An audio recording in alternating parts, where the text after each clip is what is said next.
Nós estamos de volta com o programa Eclésia, esse é o último bloco do programa dessa noite. Nós estamos falando aqui nessa noite sobre os regimes totalitários do século XX e como a Igreja Católica trabalhou, não se calou diante de tantos problemas enfrentados diante do comunismo, do nazismo, fascismo, etc. Padre Guido, a gente comentou sobre João XXIII e outro Papa que será canonizado, o nosso querido João Paulo II. João Paulo II também é uma testemunha ocular de tudo que a gente está dizendo aqui. Ele sofreu lá na Polônia tanto com a perseguição comunista, quanto relacionada à perseguição nazista. Isso refletiu, inclusive, no pontificado dele depois, né, Padre Guido? Exato, né?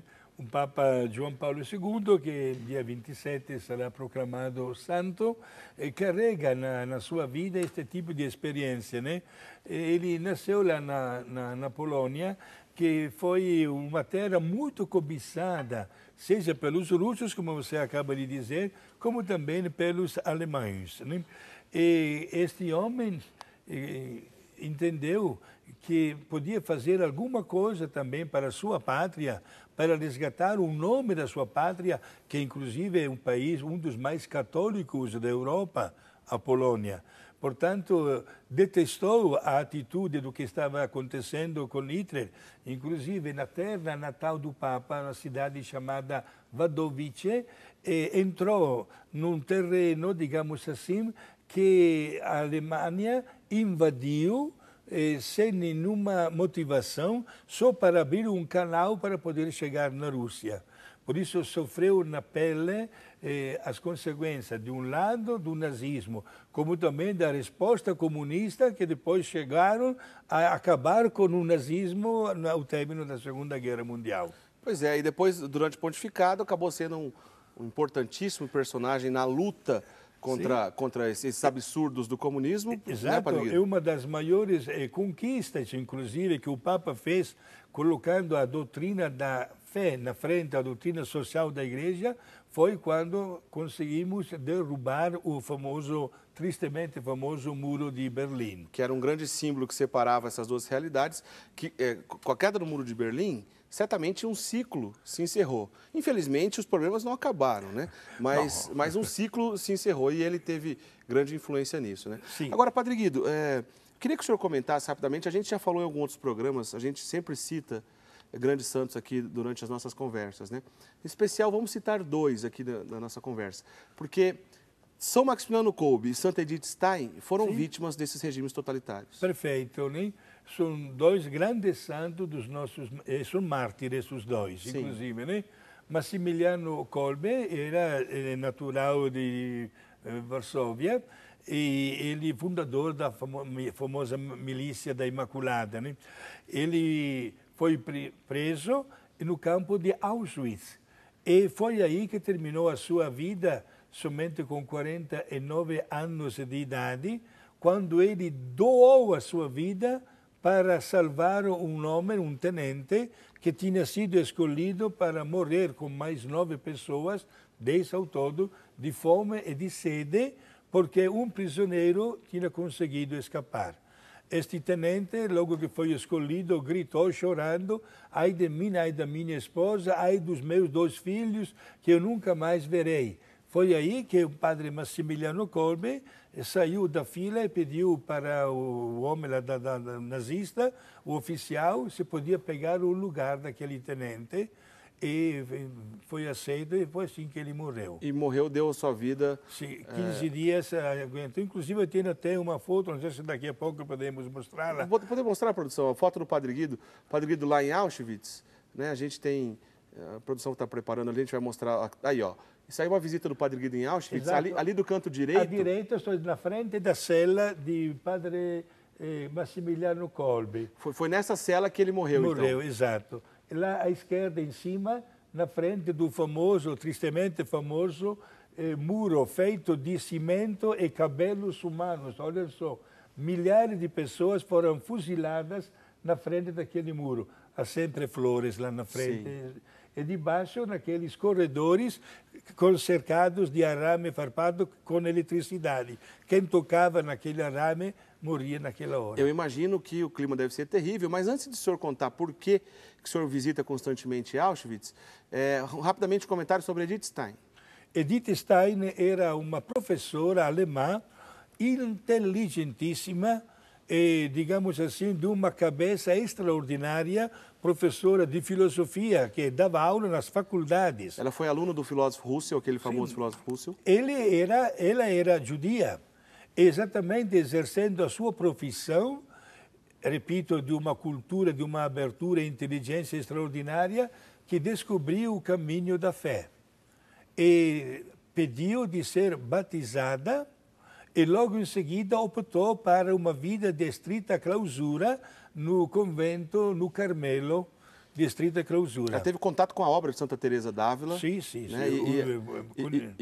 É difícil ter contato com uma grande santa dessa e não mexer nada dentro da vida da pessoa. Né? Seja ela, como também a sua irmã Rose.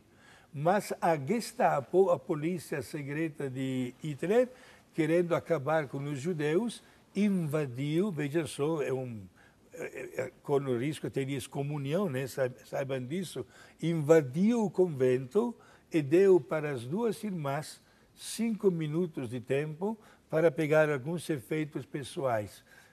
48 horas depois, as duas irmãs já estavam mortas na câmara a gás de Auschwitz. Pois é, mesmo ela, que era de origem judia, ter se convertido ao catolicismo, para Hitler não adiantou. Exato. Né? E para justificar este erro tremendo, porque a imprensa na Alemanha, ele primeiro proibiu a imprensa de publicar a notícia, mas depois a notícia circulou e foi considerado um episódio esporádico.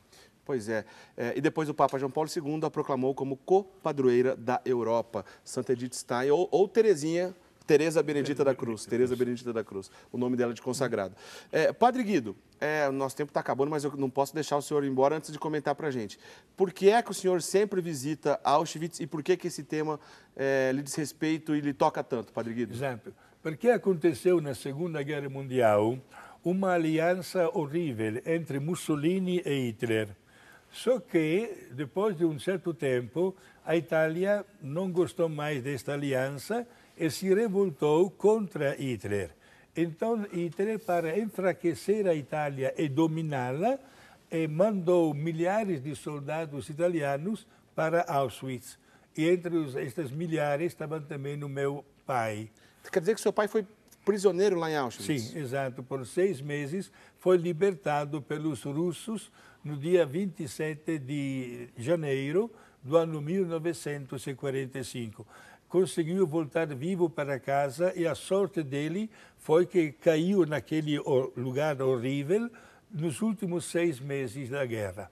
Então, ele pegou o finalzinho da história, ele estava presente quando os russos chegaram para encerrar a... Encontraram só 7.000 pessoas. Só 7.000. No campo que continha 200.000 prisioneiros, somente 7.000 pessoas vivas. E o seu pai estava entre os 7.000? Sim, portanto, quando tenho a oportunidade de visitar meus familiares na Itália, eu sempre visito este campo de extermínio para dizer para o meu pai, olha que a família não esqueceu de você. Bonito, Padre Guido. Olha, nosso tempo já está caminhando para o final. Antes do senhor dar a bênção, eu queria que o senhor fizesse um comentário. Eu peço desculpa aos telespectadores, não foi possível responder as perguntas. Eu tentei botar os assuntos que eu recebi aqui na nossa conversa, que voou aqui o nosso papo na noite de hoje, mas obrigado pela sua participação. E até respondendo, para a gente terminar, alguns telespectadores, infelizmente o problema desses regimes totalitários não terminou. Em alguns países a gente vê neonazistas, né, e em muitos países, gente defendendo os próprios princípios desse regime comunista que acabou matando mais de 100 milhões de pessoas. Inclusive na América Latina, a gente não está distante disso, a partir de Cuba com Fidel Castro, que nunca negou, que fez uma revolução marxista, leninista nos moldes da Rússia. Padre Guido, o perigo acabou ou ainda a gente pode, infelizmente, ver outros capítulos tristes dessa história? Olha, pode acontecer do pior ainda. Porque no pleno respeito da liberdade humana, quando não se usa a liberdade para fins positivos e construtivos, se chega a criar situações ainda piores. Você falou muito bem no que pode acontecer na América Latina, mas não esqueçamos que até na mesma Alemanha estão fazendo, tantos jovens, estão recriando o partido neonazista, como se fosse uma lembrança de uma aventura maravilhosa da história. Tomara que o homem saiba usar a sua inteligência e a sua liberdade de uma maneira mais construtiva e positiva. É a gente tentando defender o indefensável, né, Padre Guido? Exato. Não tem jeito. Bom, Padre, já que esses regimes tiraram Deus da história e nós, como católicos, nós não queremos, é claro, viver sem a presença de Deus nas nossas vidas, queria que o senhor encerrasse o programa de hoje nos dando a bênção. Exato, quero dar a bênção para todo, meu abraço, um abraço especial ao jovem seminarista Joaquim, do Seminário de Marília, que hoje me ajudou até a carregar a mala para poder chegar até aqui. Legal, Padre Guido. E também aos meus amigos, a dona Zilma, a dona Silvana, o senhor José, que amanhã a gente se encontra lá em Criciúma. Para todos vocês, prezados amigos telespectadores, meu grande abraço e desde já também uma feliz Páscoa. Vamos fazer de tudo para que seja feliz e serena com tanta paz de Deus no nosso coração. A bênção de Deus Pai, Filho e Espírito Santo. Amém. Obrigado. Amém. Muito obrigado, Padre Guido. Olha, esse assunto é longo, certamente a gente não encerra por aqui. Em outras oportunidades a gente volta a falar sobre a influência e o trabalho da Igreja Católica em meio a esses regimes totalitários, né? Mas eu acho que ficou bem claro aqui na noite de hoje que a Igreja não se calou, como tantas vezes aqui o Padre Guido nos ajudou a entender. A Igreja não se calou e não vai se calar diante desses absurdos, né? Cabe a nós, né, a cada um de nós, tentar cada vez mais entender, aprofundar, buscar informação e que a gente possa também tomar cuidado para não, de repente, ser enganado por algum outro maluco como esses que passaram pelo século XX, tá certo? Na semana que vem, a gente te espera para fazer o nosso Eclésia sobre Semana Santa, né? Que você possa viver esse tempo rico e certamente rezar também por esses absurdos que a gente encontra de todos os aspectos, inclusive em meio à política, tá certo? Continue mandando e-mail pra gente, você pode inclusive sugerir temas, tá certo? No eclésia@rs21 e a gente se encontra toda segunda-feira aqui no programa Eclésia. Uma boa noite, um grande abraço, até a próxima. Tchau, tchau.